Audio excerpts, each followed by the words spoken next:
अब ये जो चुनावी माहौल चल रहा है और इस बीच में आप आज़ादी के अमृत महोत्सव पे झंडे वितरण कर रहे हैं, तो कुछ लोग इसे चुनावों से जोड़कर भी देख रहे हैं कि डॉक्टर साहब पूरे सीकर विधानसभा क्षेत्र में झंडे वितरण कर रहे हैं, तो क्या आने वाले समय में चुनाव का कोई प्लान है क्या? नहीं, ऐसा झंडा का वितरण करके ये संदेश देना चाहते हैं कि हम में जो राष्ट्रीयता कूट कूट के भरी है वो बाहर आए।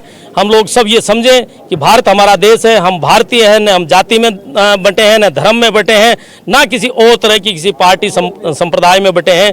हम भारतीय हैं, वी आर इंडियंस। देश की आज़ादी के समय में हमारे प्रत्येक देशभक्त युवा के हाथ में एक ध्वज होता था, जिसको बाद में हमने राष्ट्र ध्वज का नाम दिया। तिरंगा झंडा होता था और ये झंडा केवल मात्र एक कपड़े का टुकड़ा नहीं है, ये हमारी देश की आन बान और शान का प्रतीक है। आज भी मेरे देश की सेना का नौजवान जब कोई दुश्मन हमारी धरती पर कब्जा करने का प्रयास करता है तो उसके हाथ में बंदूक होती है और एक हाथ में झंडा होता है और वो ऊंची से ऊंची चोटी पर जाकर के उसको गाड़ता है। कहना आपका है, हमारे कोई विधानसभा का दायरा नहीं है। हमारे जो भी भारतीय नागरिक है उस सब के लिए झंडा उपलब्ध है। सीकर जिले का नागरिक हो, चाहे राजस्थान का नागरिक हो, चाहे भारतीय नागरिक, चाहे वो मिजोरम का हो, सिक्किम का हो, जम्मू कश्मीर का हो, जो भी नागरिक यहाँ है, जो भी हमें मिलेगा हम सबको झंडा वितरित करेंगे। हमारे लिए किसी तरह की कोई राजनीतिक बाध्यताएं नहीं है, कोई राजनीतिक परिसीमा नहीं है, कोई विधानसभा क्षेत्र नहीं है, कोई लोकसभा क्षेत्र नहीं है। हमारे लिए पूरा भारत एक है। नमस्कार, मेरा नाम है अभिषेक जाखड़ और आप देख रहे हैं आरजे टीवी 24। इस वक्त मैं मौजूद हूँ सीकर के गेटवेल हॉस्पिटल के पास में।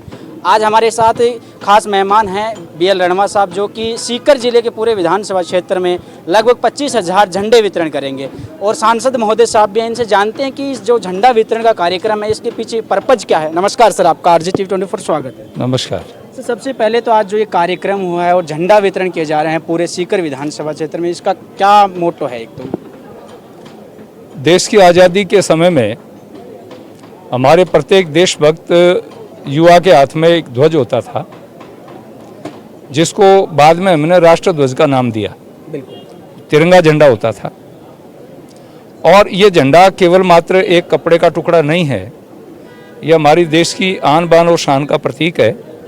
आज भी मेरे देश की सेना का नौजवान जब कोई दुश्मन हमारी धरती पर कब्जा करने का प्रयास करता है तो उसके हाथ में बंदूक होती है और एक हाथ में झंडा होता है और वो ऊंची से ऊंची चोटी पर जाकर के उसको गाड़ता है। आज़ादी का अमृत महोत्सव चल रहा है। 75 साल देश को स्वतंत्र हुए हो गए, कल हम इस पर्व को पूरा करेंगे। तो इसलिए अब हम हर घर में तिरंगा हो, ये माननीय प्रधानमंत्री जी ने आह्वान किया। सारा काम सरकार के भरोसे नहीं होता है, सरकार व्यवस्था कर सकती है, सारा मार्गदर्शन कर सकती है, लेकिन देशभक्त कार्यकर्ताओं का एक काम होता है कि उस काम को पूरा करें।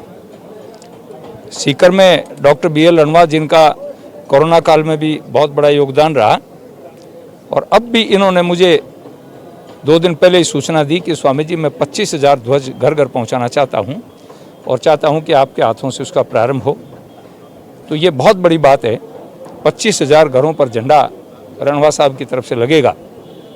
युवाओं में, हर आदमी में एक मैसेज जाएगा, संदेश जाएगा और दुनिया को एक आभास होगा कि भारत जाग चुका है, भारत खड़ा हो चुका है, भारत ने अंगड़ाई ले ली है और भारत आगे बढ़ रहा है, इसको कोई रोक नहीं सकता। जी, हमारे साथ डॉक्टर BL रणवा साहब भी, इनसे जानने की कोशिश करते हैं। साहब, जो आपने जो बेड़ा उठाया है पूरे विधानसभा क्षेत्र में लगभग 25,000 जो झंडे वितरण का, इसके आप क्या मोटो मानते हैं? जैसे साहब ने बताया, कुछ आपके बारे में क्या कहना?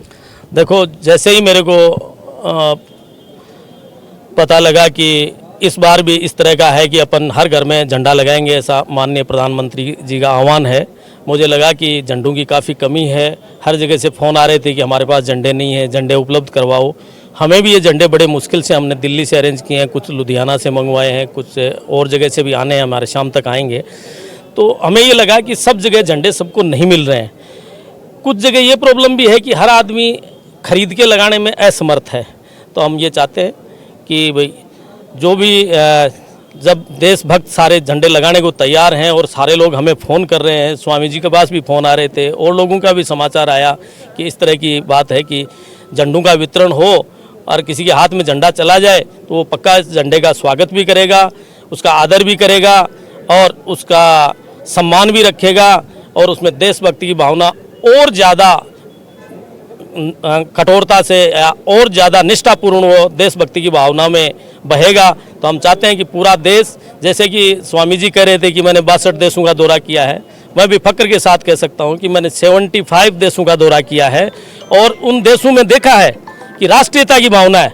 हर आदमी क्या बोलता है वहाँ, सिंगापुर में जाएंगे तो बोला कि आई एम सिंगापुरियन, चाहे वो इंडिया से जाके बसा हो, चाहे जापान से आके बसा हो, चाहे चाइना से आके बसा हो। तो हम भी यही चाहते हैं कि we are Indian, we are हम भारतीय हैं, यही शब्द सबके मुंह से निकले।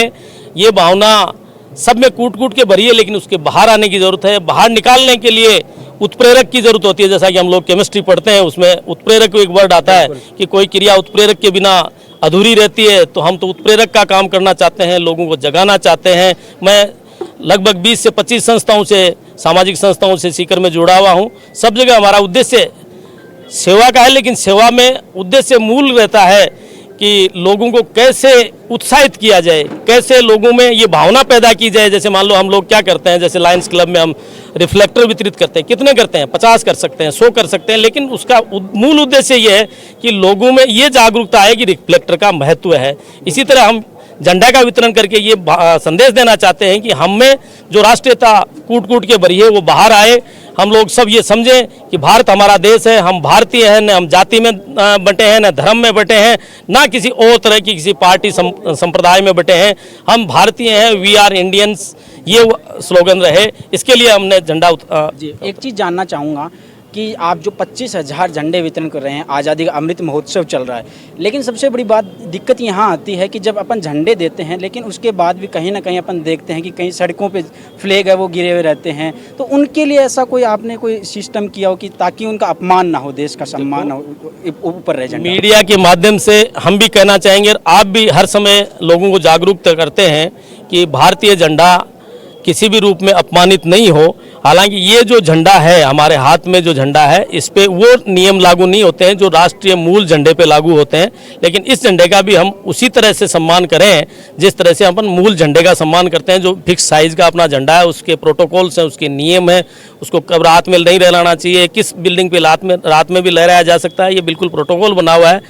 लेकिन ये जो छोटे झंडे हैं, अगर ये प्रोटोकॉल से थोड़ा बाहर भी होते हैं तो इसको मतलब कानूनी रूप से ये गलत नहीं माने जाते हैं। लेकिन फिर भी हम चाहते हैं कि जो प्रोटोकॉल राष्ट्रीय झंडे के लिए लागू हो, आम जनता उसका पालन करे, हर आदमी समझे। और इसके लिए तो सबसे मूल बात जो मैंने कही, जागरूकता फैलाना है। आप भी फैलाएंगे, हम भी फैलाएंगे, सांसद महोदय भी फैलाएंगे, सारी जनता भी फैलाएगी, एक एक स्टूडेंट फैलाएगा, एक एक यहाँ का नागरिक फैलाएगा। जब ही ये जागरूकता फैल सकती है, अकेला आदमी कोई परिवर्तन नहीं कर सकता। जी डॉक्टर साहब, एक चीज़ और जानना चाहता हूँ कि अब ये जो चुनावी माहौल चल रहा है और इस बीच में आप आज़ादी के अमृत महोत्सव पे ये झंडे वितरण कर रहे हैं, तो कुछ लोग इसे चुनावों से जोड़कर भी देख रहे हैं कि डॉक्टर साहब पूरे सीकर विधानसभा क्षेत्र में झंडे वितरण कर रहे हैं। तो क्या आने वाले समय में चुनाव का कोई प्लान है क्या? नहीं, ऐसा कहना आपका है, हमारे कोई विधानसभा का दायरा नहीं है। हमारे जो भी भारतीय नागरिक है उस सब के लिए झंडा उपलब्ध है।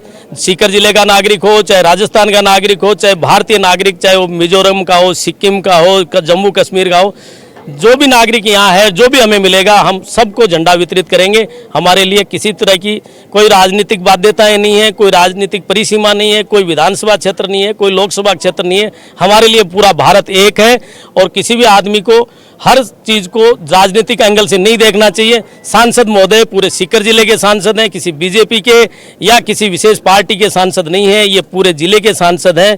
इसलिए इसको इस रूप में नहीं लिया जाना चाहिए कभी भी, ये सिर्फ पार्टी का कार्यक्रम है। ये सब पूरे राष्ट्र का कार्यक्रम है, राष्ट्र निर्माण का कार्यक्रम है, राष्ट्र की जागरूकता का कार्यक्रम है। शुक्रिया। तो ये थे हमारे साथ डॉक्टर BL रणवा साहब, जो कि इस पूरे सीकर विधानसभा क्षेत्र में लगभग 25,000 झंडे वितरण करेंगे। आज़ादी का अमृत महोत्सव चल रहा है, इसमें आप भी हर घर में अपना झंडा लगाइए। और फिर मिलते हैं किसी न किसी नए चेहरे के साथ, तब तक के लिए मुझे दीजिए इजाज़त। मैं आपके साथ अभिषेक जाकर, नमस्कार।